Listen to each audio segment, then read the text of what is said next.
Welcome to Speed Scene Live TV, the only show dedicated to the sportsman racer. Brought to you by Curry Rear Ends, Hedman Hustler Headers, M&H Tires, Aeromotive Fuel Systems, and TheFote.com. With your hosts, Diana Might, Bruce Barker, Scott Lucky Hudson, Alex Rogio, Bob Beck, Bryant Layton, with Donnie Couch and Dar Hawthorne. Oh, okay.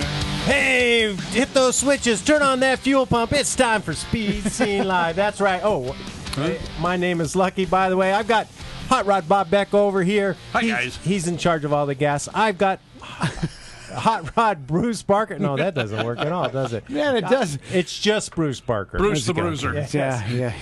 And we are getting ready to do a great show tonight. We're going to bring on Brian Layton a little bit later. Woo! Yeah, there he is right there. Well, let's bring him on now. Brian, welcome to the show. That's just a cardboard cutout. Yeah, no, it's great to be back. It's been a long time, but He's not glad the to be here tonight. Not the Ron Capps cardboard cutout. He's not from a few weeks ago.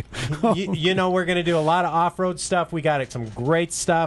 We've got video. We've got products information. We've got event information. We've got Charlene Bowers from Charlene Bauer Media, who's going to tell you about an opportunity for you to get involved with something called Racer Marketing School. And Racer Marketing School will teach you how to get sponsored, how to be a better racer, how to work the PR system. She's an expert at it, and she's going to teach you how to do it. So we got a lot of stuff going on, and man, it should be a lot of fun.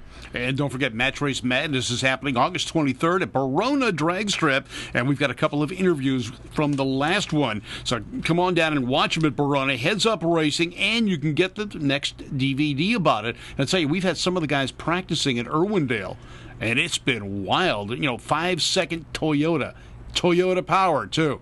No V8 stuff between its wheels. Dang. What? Yeah. Man. Jeez.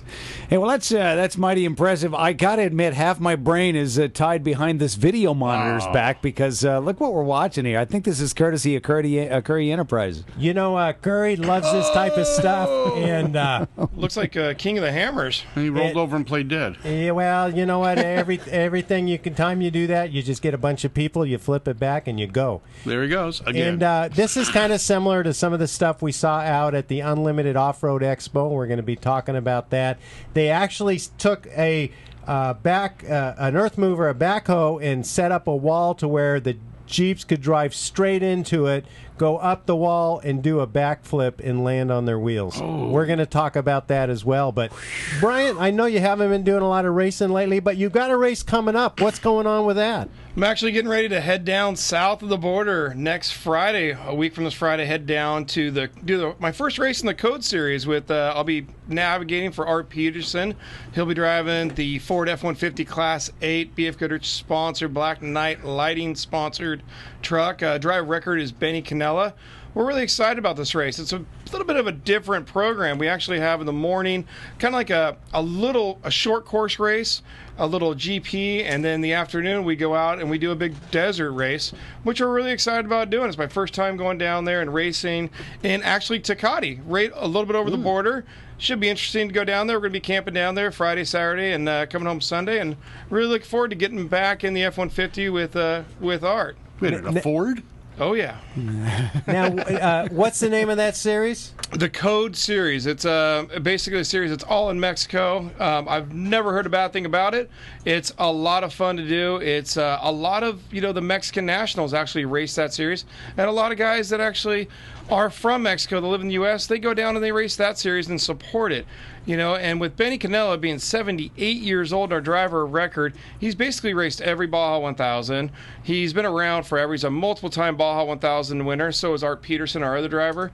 So, we really get pretty good treatment when we're down there, down in Mexico. I raced San Felipe with them. We took a second.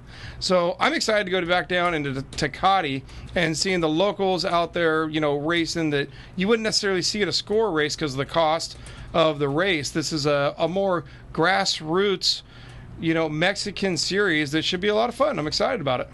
I do a lot of racing down in Barona, and we get a lot of the Mexican racers come up there, and it's always great. Other than the language barrier, everything's the same. We got the same cars. We're doing the same thing. We're wrenching on our cars. We're making them go faster, and you know what? I think it's great. I've actually been invited to bring my Novas down south of the border and do some racing down there. One of these days, I probably will. Yeah. Language barrier, it's all the same. I mean, it's una cerveza, por favor, or can I have a beer? I mean, it's racing. A lot of pit time. It's funny when you can't even speak the language, you guys can still talk racing. Yep. Well, I grew up in Southern California, so I do, poquito español, no problema para mí, solamente nunca problemas es el español. So I can do a little Spanish because I went to school in Santa Ana. Wow. Taco done. Bell. That's it. I'm done. That's it. You're done. Huh? You don't even know how to ask for the bathroom. If you eat at Taco Bell, you need to know. ¿Dónde es el baño? I just look for the yellow trail and I follow it. The yellow. Follow the yellow brick road. Just kind of thing. Man. Well, we've also got some great stuff from Curry we're going to show tonight. Curry is really big into the off-road market, and that's their passion. The people that run the company, the Mr. Currys, all those guys, this is what they do.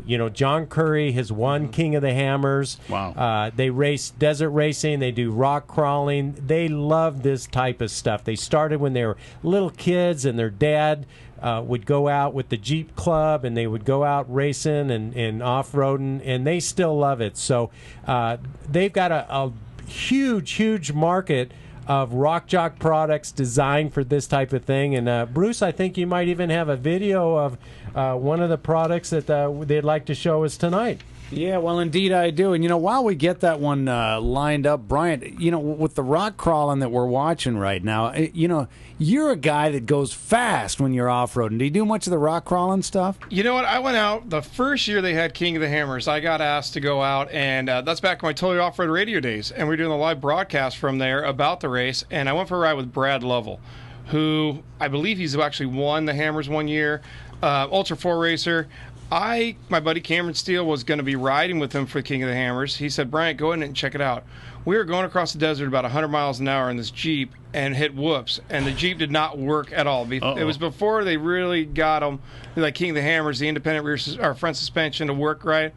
And I was like, this is going to be a rough ride for the desert part. Next, we're climbing up this mountain, and they're looking through bulletproof glass on the floorboards. And that's how he's driving this thing. I've never been that scared in my life. I'm like, you guys are crazy. I'll go 110 to 140 miles an hour in the desert. I don't want to go climb over a mountain. I want to go around it real fast. Yeah. Bulletproof. How about that, Bob? Bulletproof glass in the floor of the vehicle. Yeah, there's some wheel standers that need that. Just to show you how crazy they are, Casey Curry was out racing the King of the Hammers. He was climbing up one of the rock areas, and he got stuck. He flipped over. He was on his side, and the guy behind him, that was his teammate, decided the best way to go would be to go on top of Casey, and actually drove on top of Casey's Jeep and crushed a bunch of the suspension in the process. And, on his way to the winner's circle, though. That was good, but it was a little uncomfortable in the pits later on. Wow, I'll bet you it was. Yeah, I imagine. I was up at Big Bear doing an event up there, and I saw a bunch of Curry Jeeps. Yeah. And I didn't realize they were into the rock crawling or the off-road stuff as much as they were until I saw a whole passel of Jeeps with Curry signs on the side. My Jeep Speed has a Curry 9-inch rear end that has been in it since day one and serviced once. We've never had a problem. Absolutely one of the best rear ends you can ever make for off-roading. Dang. Well, hey, let's take a look at that Rock Jock scenario going on here. Now, we know everybody at home loves upgrading their Jeeps, so stay with us as John takes us through 6 videos showing us all the badass components that Curry makes for your Jeep JK Wranglers. You ready to do this, John? I'm ready. Bam! Here we go, folks. You guys can visit Curry TV on the YouTube channel, and they've got all kinds of cool video like this, and they show you how to use their product, how to install their product. A lot of their stuff is very user-friendly. So they don't, even though they make great stuff, they make different levels of products so that you have the opportunity to tailor it to what your needs are. Are you a hardcore rock crawler? Are you a desert racer? Or do you just like to go out and have a campfire in the desert? So they've got something for everyone, and they make it to where it fits. So let's check out this product. Hi, I'm John Curry, an owner of Curry Enterprises. I'm in charge of product development here at Curry Enterprises. I'm not only an off-roader, I'm an off-road racer, I'm a rock crawler, I'm a fabricator, I'm a welder, I'm a machinist, and I'm a designer.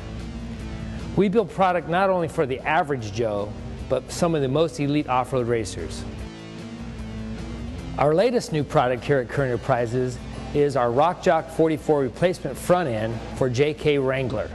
This front end can use all your stock internals, including locker, gears, and axles, or can be upgraded with heavy-duty axles, lockers, and gears.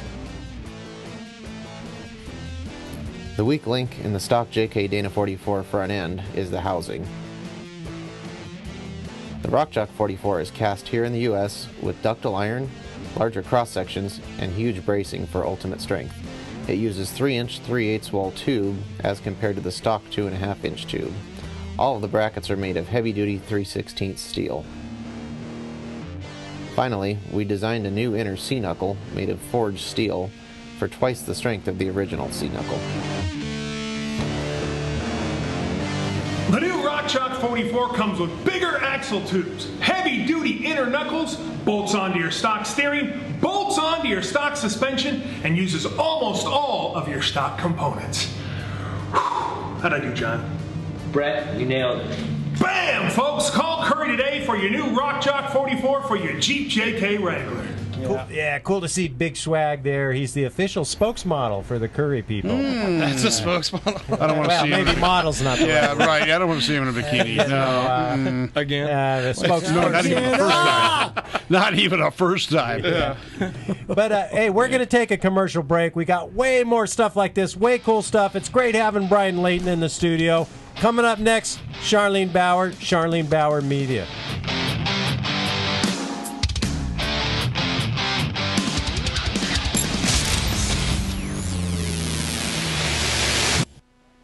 At Aeromotive, we believe that performance means reliability, longevity, and durability. Being the best is no secret. By utilizing aerospace processes, procedures, technology, in-house engineering, true applications knowledge, and 3 generations of track experience, it's easy to see why we're the best. We take great pride in the fact that everything we sell, we design and make in the USA. See our entire line of fuel pumps and related products by logging on to aeromotiveinc.com. Aeromotive. We know it, we race it, we live it. 60 years. That's a long time for a company to do any one thing. Doing it right while sticking to your founding values. Now that takes hard work and dedication. For 60 years, Hedman's all-American workforce has been devoted to manufacturing the very best headers any team of craftsmen can build. That's 60 years of cutting, 60 years of bending, 60 years of welding, more than 2 million in all. And every set made right here at home. At Hedman Headers, we build all American horsepower, then back it up for life. Hedman Headers, made in the USA. What's up? This is Brian Layton from Speed Scene Live, and Mike from MXPX. You're watching Speed Scene Live.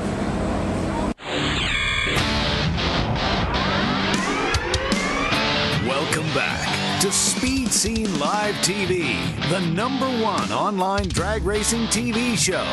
Brought to you by Curry Rear Ends, M&H Tires, Hedman Hustler Headers, Aeromotive Fuel Systems, and TheFote.com. And welcome back on a Tuesday night. Bruce, thanks for some old footage right there. Your chin was bald. Mike from MXPX. I remember that. They played at a, I think it was either a Lucas Oil or Core race in Lake Elsinore. And, being a MXPX fan growing up, kind of liking the punk music a little bit, it was awesome to meet him. But thank you. That was a great little surprise there. I had no idea that was coming up. Kind of a flashback back in time. You were videotaping that on a big giant camera, probably. That's right. Rolling a videotape, like reel-to-reel. Not that beta. Now, I had the opportunity to meet Charlene Bauer out at the Louisville, Kentucky Unlimited Off-Road Expo, and it was a real pleasure to meet her in person, and I see her all over the place. She's the hardest working person in show business. She's always trying to put off-road motorsports, everything in a positive light, trying to help a lot of people with media. And Brian, she's actually helped you in the past, worked with you before, hasn't she? Yeah, you know, she is, seriously, when it comes down to people that really love off-road and they love the sport and they would do whatever they can do for it, is definitely, you know, Charlene Bauer's name comes up right away. Let's get her on here. Charlene, welcome to Speed Scene Live.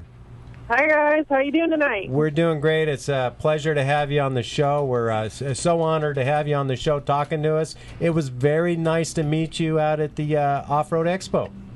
Yes, you as well. That was a really exciting show, and thank you for having me on your show. Well, there's a lot going on, and since we are talking about the Off-Road Expo, what was your impression? I mean, it seemed like it was the first one ever. It was at the fairgrounds. There was a lot of vendors there, a lot of racers, some big-name people. They built a fantastic track right there on the property. What was your impression? You know, it was a first-time show in Louisville, Kentucky, on the East Coast, and the East Coast has just been wanting off-road attention, and this group put it together, and they got a great group of exhibitors inside, and then all the exhibitors outside with, I think the off-road action was probably one of the biggest features of it. I don't think a lot of people know that was by invite only, so there was actually a little bit of a war going into it of who was invited to come and participate. People were just showing up and wanted to run their rigs. Yeah, there was a lot more people that wanted to do it, and I think afterwards even more. But the inside piece of it, you know, taking an off-road expo that we generally see on the West Coast and being able to duplicate that onto the East Coast and have all those East Coast companies that, you know, want that attention and have the same product knowledge and be able to show it, it was great. I was really, really impressed, especially for a first-time show. Oh, well, let's stop right here. Bruce, go back to that photo, please. Okay. Now, this is the wall with the Jeep that hits the wall and does a backflip and lands on its tires. And when they first put this up, my first impression was, what? What are you saying? He did that on purpose? He did that on purpose. I've never done that on purpose. Well, Yeah, you know, there's a qualifier there for you. Yeah. Charlene, this was a big hit of the whole event, and it was sort of the climax to the whole weekend.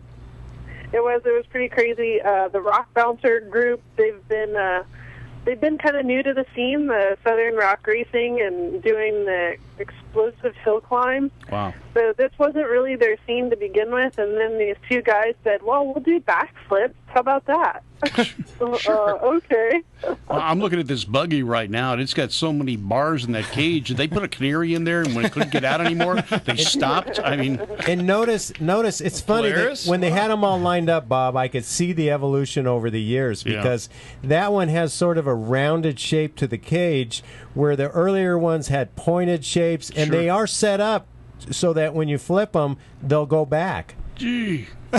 And it's very impressive. I mean, the engineering in this, and of course, we were there representing Curry Rear Ends and Rock Chalk, and we were there in association with Moab Off-Road. And man, some of the technology and the craftsmanship and the fabrication on these vehicles is just insane. The strength that they've got to be built to. I mean, you know, we put a lot of power to the ground in drag racing, but nothing like what they're doing. There's a lot of flex in what they're doing, a lot of, you know, they're jumping pretty hard like we are in the desert racing and everything like that, but the flex that they put on and the torque their motors are pushing out. I mean, you got some of the best fabricators in the world coming from the rock crawling, in my opinion. You know, they are building the stuff that's, you know, surviving King of the Hammers. You know, it's one thing to survive the Baja 1000, but people can do it. A builder can do it in any class, all the way down to a stock Volkswagen sedan. And a lot has to do with the driver, too. But what they're building rock crawling, in my opinion, especially the Ultra 4 stuff, some of the best fabricators and engineers right now in off-road are in that part of the sport. Charlene, what do you think about that?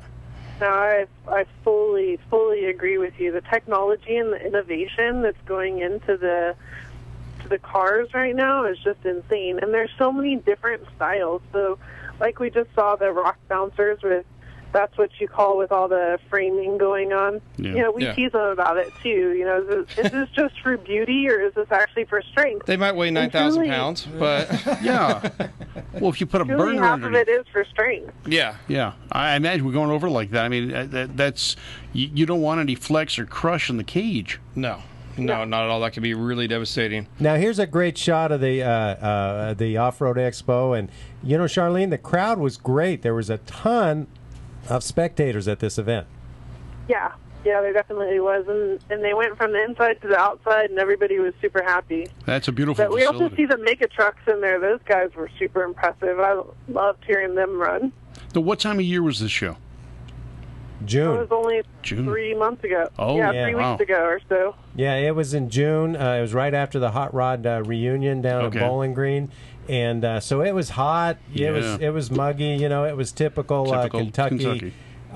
Summer weather, but you know, people didn't care. They came out, they drank a lot of water, you know, they wore shorts and t-shirts, and they Yep. you know, they got to see these great events. I mean, this truck right here, that red truck that's jumping, had so much power, it was unbelievable. And Nice. they had one area that was a pit where they filled it full of water, and it was just a mud pit. Mud bogs. And man, this guy, I don't even think he slowed down when he hit the mud. It was amazing. No, it was awesome. Yeah, I mean, I talked to that guy later, and I had to give him credit because I said, whatever you're doing to that motor is perfect. It's crisp. It sounds perfect. You guys are doing everything right because that thing was just flying all weekend. But there was tons of stuff. You know, besides these cars, there was a lot of Jeeps out there. There were side-by-sides, which is a growing market in the off-road industry, isn't it, Charlene?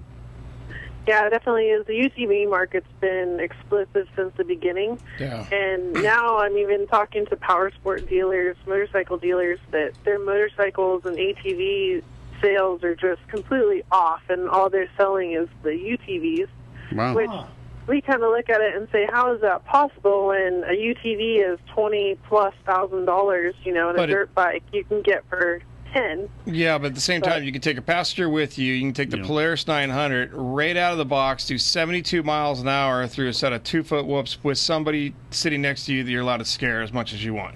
And I'm sure you do that. Well, and people use them for a golf cart. They use them for a pit vehicle. I talked to a ton of people back in Kentucky that said, yeah, we just have them on the farm. We have a couple of them on the farm. You know, we got a big, 400-acre farm, and that's what we get around with. And we can hook a trailer, and we can haul hay to horses, and we can do everything that a truck would do, only better. And then, when you're done working, we can go out and haul ass over the hills and have fun. Charlene, we got your website up here right now on the screen. Tell us a little bit about what you do at Bauer Media. So Bauer Media, it gets a little crazy when it comes to talking about it, but essentially we chase boys around and try and make them look cool. Hey! It comes right down to. Yeah, that's it in a nutshell, huh? Yeah, and it can be a difficult job, let me say, but no. So we work with companies and events and racers, and work with their marketing and media, and try and get them the best promotion possible. So as a racer, you really have to take into account all your partners, your marketing partners, aka sponsors, and making sure you're doing right for them. But then sometimes from the company level, they want to, utilize all the racers that they have in a different aspect. And then we also work directly with events and helping them get what they need, like We Rock here, and, continually putting their information out about their events. So it just kind of depends on what angle or who needs what, from press releases to videos to pictures, and now to websites. We're building websites for $500 for a racer, Wow. complete, straight from the beginning to the end, and then we teach you how to use it so it will never go dead. Now, tell us a lot and a little about your new program called Racer Marketing School that people can access at racermarketingschool.com. Yes. You told me a little bit about it in Kentucky, and I was really excited because it sounds like the perfect thing at the perfect time for a lot of these racers that are getting serious. Yes, I'm so excited about this, and you guys, I'm launching it right here on your show. Awesome. You know, Awesome. Like, this is a big deal right now. We've been clicking all day to finalize everything and make sure it's 100% perfect. So the situation is, when I was on the road at all these different races and events, I would host little seminar gatherings with the racers, teaching them, you know, tricks and tips and how to deal with their sponsors and how to do things. And it was great, and everybody really appreciated it. Everybody really enjoyed it. They're like, yeah, we didn't really think about all that kind of stuff. And a couple of them have taken those classes and become very successful race teams. So in the last couple of years now, I haven't been traveling as much, kind of took that class and took it offline. And when I was at the King of the Hammers this year, I just kind of walked around, and all these window nets were out covering the main sponsor of their car during the lineup, and it just made me twitch. I'm like, all these people I haven't touched, and they need to understand the importance, even little things like that. So I came home, and I put together a webinar program that any racer in any category of racing can take, because it essentially applies exactly the same, and you can do it from the comfort of your own home, so we don't have to go anywhere. And it basically is 2 weeks. The very first week is an hour and a half about how to get a sponsor, who to talk to, how to talk to them, step by step on how to put a racer proposal together. They don't have to be huge and extreme. They just have to have the right information. And then the second week is all about, okay, here's how you keep your sponsor. So how to write a press release. You don't have to have me do it.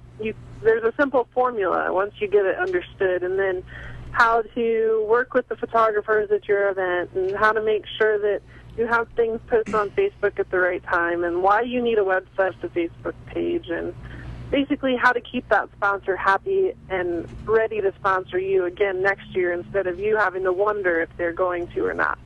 And you know, Charlene, I tell people it's not that hard, but you've got to do some work. And there's a lot of people out there that want to do work, they just don't know how. And then, of course, there's a lot of people out there that don't want to do any work, they just want free money. And I say, you guys, that ain't going to happen for you. Unless your dad owns the company. But, you know, there's a bunch of racers, and I put myself in that group. I'm a guy that's not the smartest guy in the world, but I work really hard, and my sponsors appreciate it, and they see results because I work hard. And that's what they want. They want somebody that'll do the right thing, work hard, talk to the right people, and get promotion for their company. They want impressions, and they want a return on investment. And your deal, or Racer Marketing School, is the perfect place for racers to find out how to do that, just what I'm talking about. 100%. It just kind of lines out in a simple process how to get that sponsor, and then really how to take care of them. Because essentially at the end of the day, and I'm super blunt about it in the school, is that money came out of their marketing budget that they could have spent somewhere else. So you have to give them back something in return for that. You haven't earned, you don't earn it, you don't get it, you don't deserve it. You have to work for it and make sure that exactly those impressions are out there. And there's ways to do it, and it's not that difficult. It's just a matter of doing it. And sometimes it's like, the dull moments when you're just sitting there and going, oh my gosh, that's so simple. I could be doing that in a matter of minutes. And then there's other ones that you really have to work at and devise a plan and put it. So by the time you get out of the school, your head's just going to be swirling, I think. That's generally what happens. But even if you apply 3 to 4 things coming out of it, you're 10 steps ahead of any one of your competitors. That's essentially after the exact same sponsor, depending on what group you're in, because we all know how that works. Well, and there's certain things that you need to do to kind of set yourself apart, and you can learn that in your school. There's certain things that you need to do to utilize social media, and you can learn that at Racer Marketing School, and of course racermarketingschool.com is the place. So we appreciate you launching it tonight here on Speed Scene, and we'll spread the word, we'll let people know. And now this isn't just for off-road people, this is for everybody, correct? Yeah, 100% for everybody. It can be a drag racer, it can be a dirt biker, anybody that's essentially looking for a sponsor. You can turn it into what you're talking about.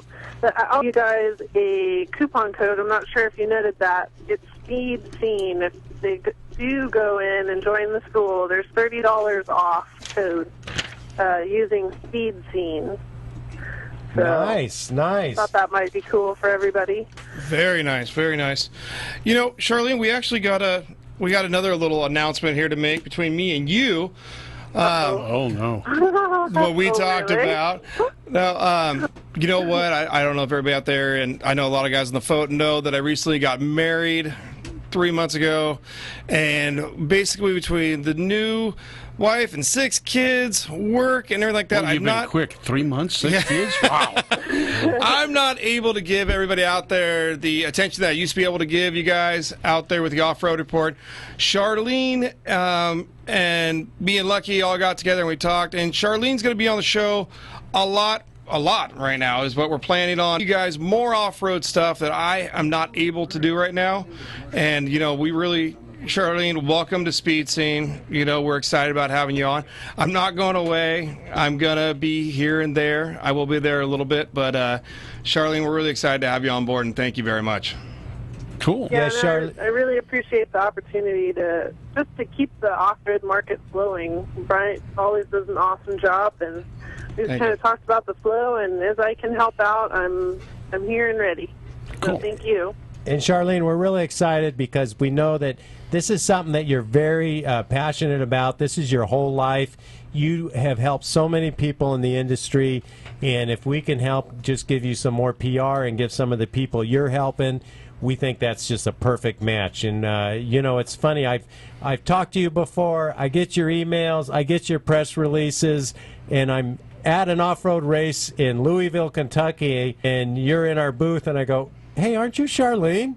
And it's just so funny because this is the kind of thing that, you know, racers got to realize. A lot of times all you got to do is be out there, do your thing, do your racing, get out there, and you're going to meet the right people. And I think that's a perfect example. By far. That was pretty much a crazy moment when I sat down just exhausted of heat. But here's the trick of the day. Here's the tip of the day. All the people in yellow that you see running around your event, let me tell you, I do not love the color yellow, and it does not really bring out my eyes. We have to wear those on purpose, but every single one of those yellow people that's out there has a purpose. They have to report a story, and if you don't walk up to them and give them your story, hey, you're not part of it. So take a minute, talk to the yellow people, and give them your story. So the best people is what you're saying. Yeah. All right. Yeah, those are all the media people. Okay. Because we do something differently at the drags. They don't necessarily have any identification like that. So that's at the off-road races where they've got the yellow shirts on. Yeah, pretty much. Okay. Yeah, on course. When we have on course races, when we're on course taking photos, we have to wear yellow vests. They're super fancy. Well, Charlene, thank you so much. And we're going to go ahead. We've got a few callers on the line. We're going to move on, but we look forward to having you on Speed Scene Live again. And welcome to the show. I think you're a great addition to the program. Thanks, guys. We'll talk to you real soon then. All right. Take care, Shirley. Bye. Now, we got a couple calls. Julie's calling in. Julie is calling in right now, but Julie, hold on a little bit here. I wasn't sure we're going to be able to get this guest for sure, but it looks like we have, in the off-road community, everybody has a hero. You know, it might be Ivan Stewart, Robbie Gordon, someone like that, you know. Right now, there's a real superhero in off-road. We don't know who his real name is. We don't know what he looks like. He goes through tech wearing gloves, leather jacket, and a helmet at all times. He is on the phone with us right now. Robert Acer, how are you? I'm doing quite well. How are you guys? We're doing really good. Where are you right now? Last time I talked to you, I think you were in Italy, I believe it was. Italy. I just landed yesterday from London. Nice. Now, for everybody out there in the drag racing community, everybody in the off-road community knows exactly what you're doing out there. I mean, you're donating a large amount of money down to the schools and the orphanages in Mexico. Tell us a little bit about what you're doing and what you're teaching. Well, the big thing is to, like Charlene was saying earlier, is to bring everyone to the sport. I've been a little bit of road racing. One thing that you see in the off-roading community, it's a very passionate, family-driven sport. And probably for the past 3.5 years, me and my team have been going around and watching how things are growing, where it's progressing. One thing that stuck out in myself was Mexico and the following down there. And one thing out of another, we were just following the trails and stopped by a school, was touched by what I saw, and went back to the office, sat down with everybody. We hashed out new things and came out with a new battle strategy, for the children. Now, not only are you're donating a large amount of money, and personally being a Baja racer and the love I have for the people and the country down there, I want to personally say thank you. I think it's really awesome what you're doing. But you've gone above and beyond as you've made some of these children that don't have a lot to really look forward to believe in something else. I mean, you become a superhero down there, a real live superhero. Tell me a little bit about, the strategy behind that and why you won't let anybody see who you are. Is it just you don't want the, I donated the money, or what is the whole thing behind it? Most people ask me, I say use your imagination. Don't worry about who's under the helmet or who I am personally. Just see what the team can do. I'm hoping, talking with other drivers, is to take it into a different level. But back into the schools, I went around and rebuilt and helped out with everything I could with 6 schools. That SCORE Racing was going through from Ensenada to San Felipe. Now we're moving to La Paz, turning around in September, moving up to Mexicali. A lot of the children there, they have the capabilities of using their cell phones, but they do not have the capabilities of driving to the location, traveling. Mm-hmm. So what I want to be able to do is take a 21st century pen pal and open up schools so where children can communicate amongst themselves. So if they start off in junior high, given 10 years, we all know what the world will change in 10 years, but if they stay connected with these children, and the ones over in Italy that just opened, Poland, Romania, and now we're trying to get London, it will allow the children to communicate within, again, 10 years. They have an unbelievable Rolodex. So if they go to universities, they do anything, they can keep in contact with the other children. Now they're in their 20s, 21, graduating, saying, sorry, I'm a little under the weather from the traveling, to reach out and say, what's the, jobs over there? What are you doing here? Maybe we can form a company together. So kind of like give them a leg up. Like a networking.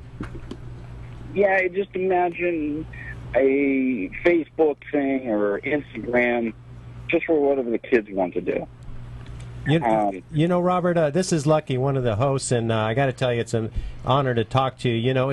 It's amazing because you're putting out a great effort, you're putting out a great expense, not in order to make money. In fact, the exact opposite. You're spending money to help other people, and you don't want fame because you don't even identify yourself as who you are. You're getting nothing out of it, yet you're giving not just everything back, but you're giving more back because you're trying to see the world 10 years from now, not just the world today. It's amazing story. It's interesting. I've been to the refugee camps in Lebanon, Jordan, everywhere where UNICEF is operating out of. And I can tell anyone I've seen, especially in Romania, I saw the girls that have seen the worst of humanity. And for me to look through the lens, it's a very, not spiritual, it's just a very emotional attachment that you get there. And you look at it and think, wow, how can I help? What can I do? So that's why I kind of formed the team, brought it from the road circuit, brought into the off-road, and thought, okay, I'm going to rebrand. Of course, I've been crucified on numerous occasions for certain things, but that goes with it to be expected. Now, I mean, even the trucks that were built, nobody knows really much about them.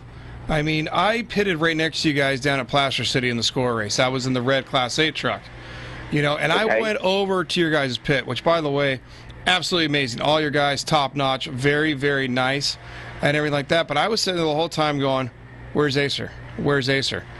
I ask questions. Nobody will say anything to who you are, what you are. We have no idea. I heard, rumors it was Channing Tatum. I heard Tom Cruise. I was like, that's not either one.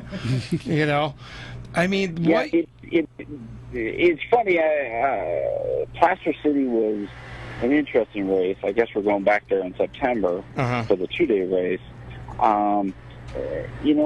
Everyone who comes on, they do a vetting process to come onto the team, and the first passionate that'll be racing to make sure the car will get to the finish line or give your best to get it past the start line. The most important thing is how you're going to change everything with the world. And, it's very difficult finding certain people that believe in that. I don't want people to know who I am. It's not the big thing about it. For instance, we did a movie down in Mexico, and what we did was we went to one of the schools that are under our umbrella, and said, okay, get us the right child. It doesn't need to be the smartest, someone for the next 2 months who will change the way they're out in the community. And these are young elementary children. How they perform with their parents, how they perform inside the school with the other students. And Daniel, the little child, was a winner. So he was the one that was able to star with me in the little movie that we put out for 3 minutes. Yeah. So that's my big thing. Wow. I love the off-roading. It's taken us a while. We finally, at the last race, I have to say, Aribe over at King Shocks. He's good. Did some magical work to the truck, and for probably the first few races, it was pretty difficult to drive. It was undrivable.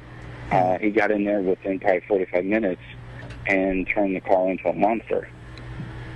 And just by shock tuning and everything else he did, he brought the truck right to life, which, put me in the qualifying at the 500. Very, very nice. Well, Robert, listen, thank you for everything you're doing. I hate to cut you short. I wasn't sure. That's okay. I greatly appreciate having me on there. I saw to cut off Julie, and for her to take the time and allow me to speak, I greatly appreciate it. Oh, thank you, and we hope to talk to you soon on Speed Scene Live. Keep up what you're doing. It's seriously awesome, man. Thank you. Robert, the whole story gives me goosebumps just to hear your attitude and your approach, and I can't help but think that everything you're doing has got to be good for off-road racing. It's nothing but positivity towards off-road. Well, I appreciate that. The one thing is will be announced here soon, and I'll kind of give you guys a little tidbit. Myself and 3 other trophy truck drivers will be doing something that's never been done before, be representing the off-road. And, it'll be the top 3 drivers, and that could be anyone that everyone wants to figure out until it gets announced. And my main goal is to hopefully get Best in the Desert to combined as one. There you go. Wow. That would be really nice, too. Make a huge series. I think that from having the talks with the BLM and everything else in D.C., that's something that I think everyone really should just kind of sit down. If there's people that don't get along or they don't like each other for whatever reasons, they should just think of the community first and then try to bond those two together. Yeah. Wow. I mean, that would be something pretty huge. Whether or not it can happen. Maybe you're the guy. Maybe Yeah. Robert, maybe you're the guy that can make that happen. I would. It would be a great thing because to make the sport outdo NASCAR, and you can hear it from me personally, from everyone from looking from New York to Los Angeles, the inside of this sport. You can knock NASCAR off the ground if those two combined. Yeah, sounds good. Wow. Well, thank you, Robert. It's been a pleasure talking to you. Anyways, you guys have a great time. Thank you very much for the invite. And if I see you guys at the race, please let's say hello. Next time I see you, I'll make sure to go up and say hi to you once I figure out which one you'll be the one wearing the helmet. So I kind of stick out. Yeah, it kind of sticks out. Thanks, Robert. You have a good night, buddy. You too. Thanks. Bye. Bye now. Bruce, by the way, great video. You know, I don't know how you got this video. That was pretty quick, Bruce. Great job on that. We weren't sure Robert was going to call in, but he's here now, and that was great. Well, thanks to Robert Acer, too. He supplied a lot of that via his YouTube channel. So, man, some great stuff. Nice. Why don't you bring Julie on and Bryant? We got right now the woman behind Ford Racing. I'm sorry we took so long to get you there. Julie, we had Robert Acer call in. We weren't sure he was going to call in. It kind of messed everything up. How are you doing, though? What better person to follow, though? You know, if the superhero. You're the super woman of off-road racing, starting the Ford Series, the first ever, I believe, non-profit race organization. I mean, it's superhero night. I think it is, truly. What Ford is all about is we give 100% of our profits back to nonprofit organizations, and our race that's coming up on Labor Day is for Race for the Wounded. Yes. And what Race for the Wounded does is they put vets that are either currently serving or have already served and have injuries, and they put them into race cars. And so they get the rides of their lives. And the vets come in with nothing, and Race for the Wounded supplies the truck, 100% of the entry fees, airline tickets, hotels, everything. Wow. They're a phenomenal organization. Now, where are we going to be? This race is going to be at Glen Helen Raceway, which is in San Bernardino, California. Bud Feldkamp, who owns Glen Helen, has donated, basically, Glen Helen to us. Our expenditures are so small to have our race there. Him and Lori Bryant, who's the manager at Glen Helen, have given us their facility, and over Labor Day, we get the whole facility, which means we can run 10 to 12 mile course throughout the entire property. Wow. And if you've never raced at Glen Helen, it is amazing. It is short course. It's everything that desert racing is. It brings everything together in one location. Hey, and Julie, one thing that people should know about Glen Helen is it's very fan and spectator friendly. Every seat's a great seat. You get to stand right there and see everything right in front of you. Absolutely. And we have a great, the whole point of why I started Ford was I was very intimidated as a starting racing. There's not a whole lot of people there to hold your hand. And when you go to SCORE and when you go to Best in the Desert, you know, it's a notch up. So I wanted to provide a place that families could come and race together. And it's not just women's racing, it's family racing, where men, wives, and husbands can race together, fathers and daughters, brothers and sisters, boyfriends and girlfriends, whatnot. So our women race the first races of the day, and then we do mixed racing in the afternoon where it's men and women in different classes. That way, if the girls need any help, we can give them a little bit more help. And but it's not just beginning racing. I mean, Dana Nicholson's raced with us, Bryant's raced with us, Heidi Steele was at our first race. We have some incredible sponsors. Yokohama sponsored us. They just gave away a full set of tires to Emily Stott Shapiro. I mean, we've just had phenomenal people give us great things to get this started. Yeah, Julie, what you're doing out there, you know, when I talked to you before the first race, hey, you know, this is what we're doing. I was like, I'm on board, you know, and I go out and I do the announcing for you, and I love doing it. It's a blast. It's a family atmosphere. You can turn around, you can take your kids. Wives, how many times do you want to drive your husband's race car? And you can't. Because, like, well, it's during a race, honey. Guess what? There's a woman's race, honey. Okay? You guys can go and do it. And then race against the guys later. The girls can race against the guys.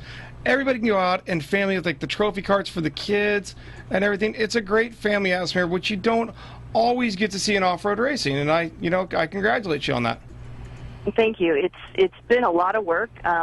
I started off in off-road racing by being a medic for SCORE, and then I've worked for Best in the Desert for 5 years. And when the opportunity came up to be a race promoter, I thought, I can't do this. And And Casey from Best in the Desert goes, you know how to do this. You can do this. I've been doing his staging for years and, know BLM real well. And he said, you can do this. And so with help of a lot of people, I have an incredible director that helps me at every stage. And we all come from a different place in racing. I've got some that do UTVs. I've got some people on my board of directors that, race 5, some race 16s. I have a trophy truck. I race an 8 myself. Mm-hmm. And so it's neat to have all these different people come together and bring their collective knowledge into one place to make it a great racing series. Yeah, by far. I mean, it's a lot of fun out there. We have a great time. Tell us one more time, the next race, the Race for the Wounded, what are the dates on that? It's August 30th and 31st. It's a Saturday and Sunday. It's Labor Day weekend. We're racing in the evening from 3 till 9 p.m. because it's going to be a little bit warm. Mm-hmm. And so we're going to do tech and contingency Saturday morning and unlimited really practicing. You can practice the whole track from 9 till 1:30. And at 1:30, we're going to pull everybody off, have a driver's meeting, and then we'll start racing at 3. Have you figured out how to get a pool up to my little announcer? I am getting a pool up to your announcer stand if it's the last thing I do. It might be a very little pool, but you're getting a pool, Brian, this time around. All right. Julie, thank you very much for giving us a call. And, please call in again. You'll be talking to Charlene. But I'll be out there at the races with you, too, and I will be sticking around Speed Scene here and there. So thank you once again for calling, and we'll see you soon. Thanks, Brian.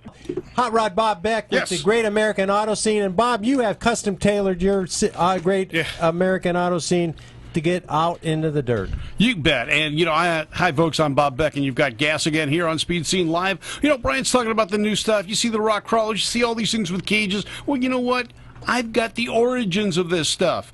And it came in the 60s when an artist decided he could build a better car. And his name was Bruce Meyer. Now, we've got some of the great cars. This was from the cover of Hot Rod magazine. Bruce put this thing together, fiberglass body. The first ones were monocoque, all fiberglass, with just the suspensions and such attached to it. That didn't work so well, so he put them on shortened Volkswagen Beetle chassis. Already, I'm thinking, I hate to just stray totally here. The license plate on here is Old California. It's a black background, yellow letters. Yes. It's hard to see on your video player. Really zoom in. It is a truck plate. It's got the sequence of a truck, not a car. There's 2 letters, and then... Look at no, wait. The third is a letter. I'm wrong. It's a car. Oh, okay. Yep. All right. Yeah, Continue, Bob. He probably took the Beetle plate off and put it back on there. Now, obviously, this one isn't Bruce, but that's a Myers Manx. And Myers Manx is the car that it revolutionized off-roading for hundreds of thousands of people. But Bruce couldn't keep up with demand. Now, he built about 7,000 total Myers Manx vehicles, and they were different. Not only were they the dune buggies, there were street versions, but there were so many copies and so many just kind of fraudulent copies, he couldn't keep up, and he couldn't win the lawsuits either. There were just too many companies coming up with them. So there are thousands of dune buggies out there that look like this, but unless it's got the spot for the Myers Manx logo, which was cast, it's not a real... Would that what we'd see in the nose of this one? That's what you see in the nose. But this was not the off-road. This was his attempt at a sports car. It's pretty sweet. It was. And I got to drive, not this one, but his factory car way back in the 70s when they were new. Yeah, I'm that old. And it was cool. It had Lambo doors before the Lamborghini came out. And it had a center section roof. It was a Targa roof. But this is the car that put Bruce on the map. And he still produces them today. The Myers Manx got about 7,000 of these little babies out there on the dirt, on the street, all over. And here's the latest and greatest one. This is a sports car style one. It's got side pods or no side pods, depending whether you're going to use it on road or off road. It's lowered down. I'm not quite sure where this shot was taken, but it almost looks like the Steve McQueen show that happened down at the Boys Republic in Chino Hills. Well, now what's the deal? He's still making these bodies, but the Bug's been out of production for a while. So what's underneath these things? Still a Volkswagen chassis. So is it or a tube front chassis engine car then? It's like this one here has got a tube chassis. It's rear engine. Volkswagen or Subaru has become a real popular engine in the back of these things. So you're just using older rear engine? Yeah. Oh, I got you. Yeah, So and the Ecotechs nowadays. Yeah, a lot of guys are putting a lot of lightweight motors in the back. One of the more popular one is here's the sports car again. You can see the doors on this one. It's got the full roof, and it was a neat piece, but it was too dune buggy like. And the sports car crowd at that time, they wanted some creature features. Yeah. And there's Bruce himself sitting in one of his cars, and he's a gentleman that's a little up there in years, but he's still going strong. He had a hardtop available for them as well. And a lot of the guys, when I was down at the Steve McQueen show this last year, they had a whole series from the Thomas Crown Affair, which had a Myers-Manx in it.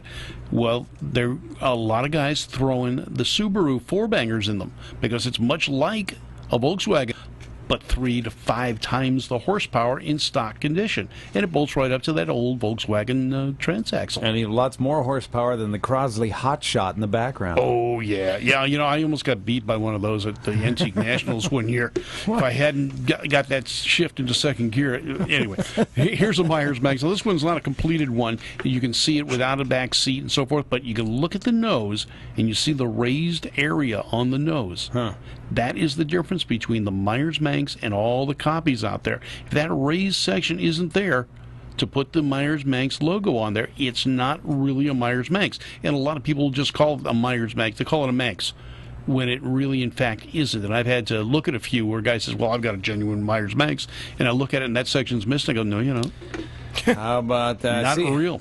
I did not know. You see a dune buggy on the street, and I just kind of made 100 assumptions, all of which have just been disproven. It's kind of like a Q-tip. Yeah, it doesn't matter who makes it, it's a Q-tip. Right. Yeah, well, and that's what happened with this. This is his latest, and there's Bruce right there. That's him. That's the guy. Him. That's Bruce Meyer right there. Yeah, he seems like a happy guy. He is, and that's his latest and greatest car. That one's available out there right now. He's had a number of different companies that have come and go to build these cars, but he continues on and keeps building them. He started out in the early days of this. After 35 plus years of building them, the Manxster 2+2. Now, this is the Myers-Manx. This was the sports car. You see the Lambo doors. Yeah. Front end, keep up. This one's lowered down, looking kind of neat. They were kind of neat, but they were really sparse inside, just like his dune buggies were. I don't know, man. There's something that looks totally thrillsome and fun about these cars. Oh, they were, and exciting at the time. Take 14 inches out of a stock Volkswagen pan, and you've got yourself a handful of fun. Now I can remember people drag racing these because they're so light.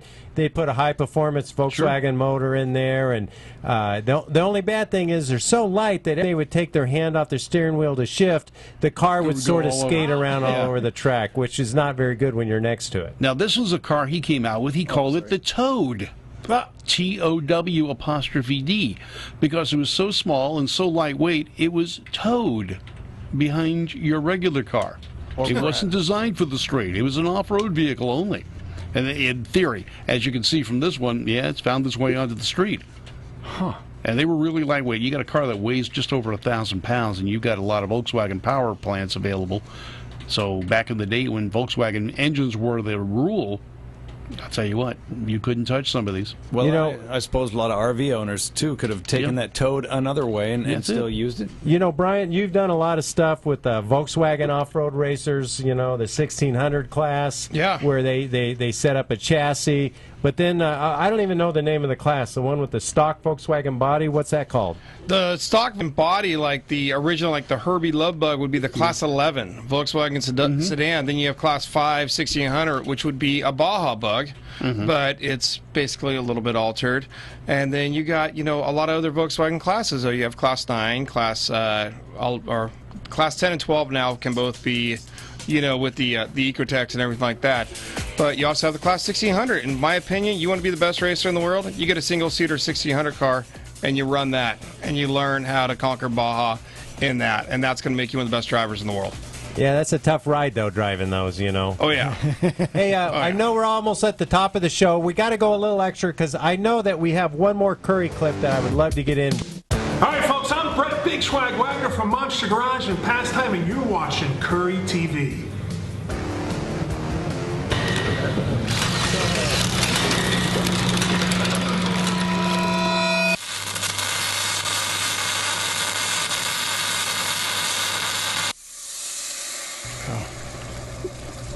And once again, this is available at Curry TV. Go to the YouTube channel. This is some of the great new products that they are making themselves here in the United States. They actually make their own rear end housings. They make this center section. We spent a lot of time developing our new Rock Jock 44 as a direct replacement for the JK Dana 44. Replacing your stock Dana 44 with the Rock Jock 44 is a great upgrade. It allows you to use your stock drive shaft, suspension, and disc brakes. Each Rock Jock 44 is cast right here in the USA with ductile iron for superior strength. The housing center casting includes larger cross sections and bracing for much more strength compared to the stock Dana 44. The Rock Jock 44 uses 3-inch 3/8 wall tube and incorporates heavy-duty 3/16 thick brackets. This is a great upgrade for anyone looking to run up to 37-inch tall tires. All right, John, one of those things messing with a stock Dana 44 and you want to upgrade, let's say, to a Rock Jock 44. Sounds like a mess. Can folks do it on their own? Why not? In your own driveway or garage? He just said own driveway or garage. John, I'm being serious. There's a couple million people watching at home. Absolutely, with tools bought from your local hardware store. Tools bought from your local hardware store? You heard it right there, folks. Upgrade your stock Dana 44 to a Rock Jock 44 in your driveway, at your home, with tools from a local hardware store. John, it don't get any easier than that. Nope. Bam! Curry TV. Hey, we want to thank Curry for providing that great stuff. Brian, I want to thank you for being on the Speed Scene Live show tonight. It's been a long time since you've been here. Too long. Great having you on the show, I'll tell you. Thank you. Thank you, guys. See you soon. Not the last time, but I'll see you guys soon. Thanks for the warning. Hot Rod Bob Beck, Bruce, we'd like to welcome Charlene Bauer, Bauer Media, for giving us some great information. We look forward to talking to her again soon. Make sure that you visit racermarketingschool.com. If it's something that you're interested in, you get $30 off. You put Speed Scene in the code. And let me tell you, if you're serious about being sponsored, this is the way to go. Anybody can do it. You don't have to be a superstar. Anybody can do it. You just need to have the tools and the information, and you can do it. I think I'll do it. Well, maybe not Bob. But anybody. Wow! Yeah. Got the geezer glider class. There we go, yeah. Oh, no, I don't want to be in that much. Yeah, okay. Yep. Hot Rod Bob right there. He's racing the Baja 5000, sponsored by... I'm bailing right now. Yeah. I'm out. Just remember, when you need a car towed, hopefully you're a member of the Auto Club. Oh, there we go. But this might be a little far off the road. Yeah, it might be a little bit. Hello, Auto Club. I'm 300 off-road. If you want to change the fluid and diff, you got a perfect opportunity right now. There you go. There you go. Right out, though. Yeah. Hey, we'll see y'all next week. And stay tuned. Speed Scene Live will now play, I believe it's called the Encore presentation, right? Indeed. And by the way, an expanded Great American Auto Scene next week, correct, Bob? Oh, yeah. We're going to have an interesting show next week for you. All right. That'll be all coming up next week. And for now, yes, the Encore presentation of tonight's show. Thanks for joining us, everybody. Speed Scene Live TV, the #1 online motorsports TV show. Brought to you by Curry Racing Rear Ends, M&H Tires, Hedman Hustler Headers, Aeromotive Fuel Systems, and theboat.com.